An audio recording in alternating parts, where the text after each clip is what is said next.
Okay, here we go. So we've got an assessment that we've been doing on Google Forms. This one is not one that can be self-marking, so it's got some longer answer questions on there. So when you download the spreadsheet, assume you've already downloaded it to an Excel format, you open it, it looks a little bit like this. Now this is a slightly simplified version. I've got rid of a few of the questions and a lot of the students. I've also renamed them. Now here is where they would normally put their name. You can get it to record their email address, which for our school is fine.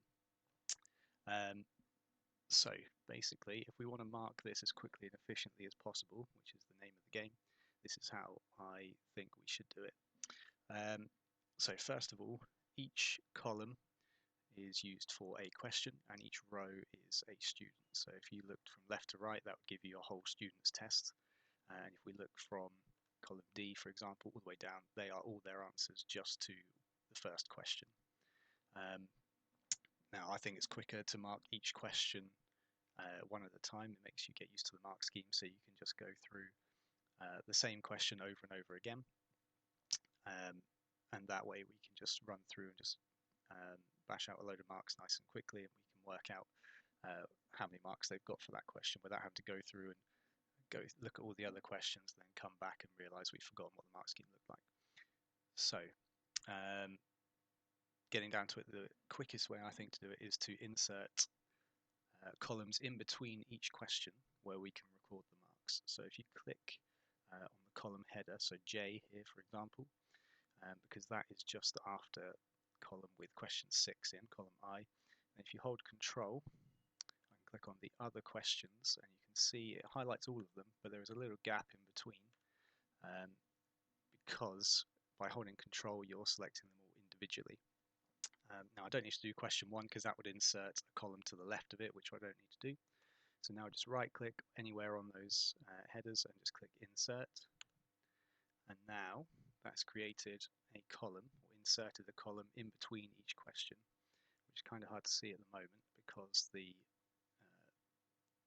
text that is in the column to the left of it is so long it's covering that. So the next job is to label all the columns that will contain marks.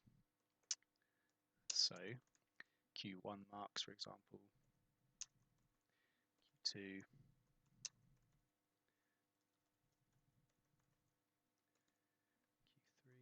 Q3, Q4,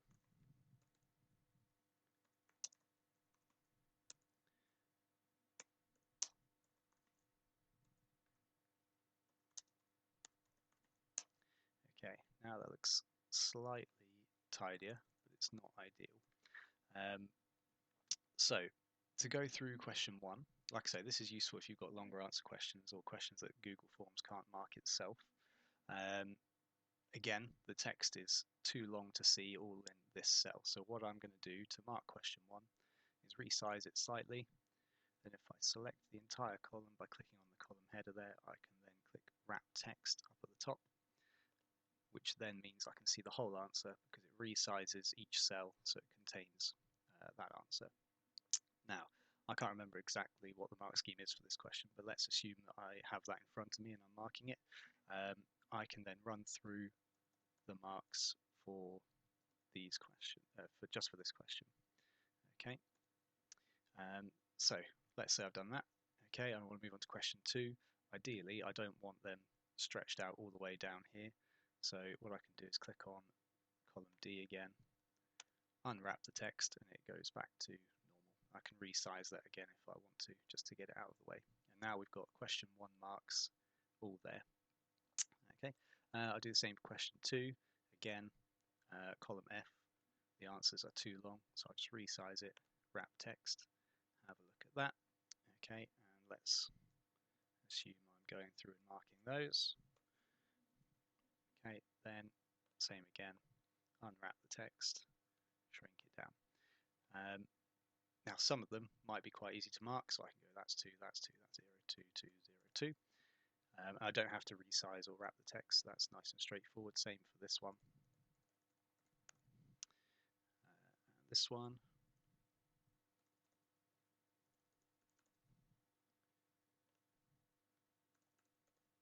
So I'll just run through these quickly. Okay, so obviously you're likely to have more students than just the 7 I've got here and more questions, but basically you run through it one question at a time, and now I've got a column for each question that shows how many marks the student scored there. And the good news is, now that I've done that, Excel finds it quite easy to find a total and therefore a percentage. So this can almost turn into a QLA now. So up here, if I want to go to total, I can click on auto sum. Unfortunately, it assumes it knows what it's doing, which in this case it's wrong. All I want is the marks column. So if I click on the cell that contains question 1 marks, hold down Control again on the keyboard, and I can select all the other columns that have marks in.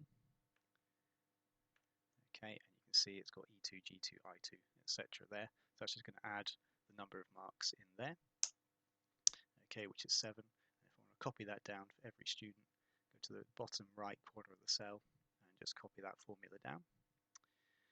Okay, now to work out the percentage, that's fairly straightforward. We just do whichever this number is divided by the total, and let's say it's 10 times 100 gives us 70%. Again, we'll copy the formula down, and we've got percentages there as well. If you want to see how well your class has done overall, we could find an average for each question. And again, we can just copy that across, and then we just need to remember to delete every other column that actually contains the question rather than the marks. And again, if we wanted to do a percentage, we can go, it was this divided by, let's say that one's out of 2, times 100 gives us 64%.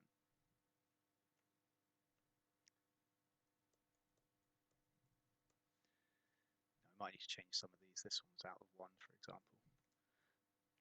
But that's pretty much it. It's quite straightforward to then mark the classes test, even though Google's not marking it for us. We've got the students, we can see how many marks they got for each question. We've got their final scores and their total percentages at the end. We can see roughly how well our class has done based on averages here. So this question, they got 71%, that was pretty good. But this one was only 42, so we can have a look at this question again and see why they weren't getting those marks. And again, whoever this one is, 100%, so that's excellent news, but this one, 20%. So that's where we'd go back and maybe keep a close eye on them or reteach something, give them a little bit of extra feedback. And that's pretty much it. So if you've got a Google Forms assessment that can't mark itself, that is, I think, the most efficient way to do it.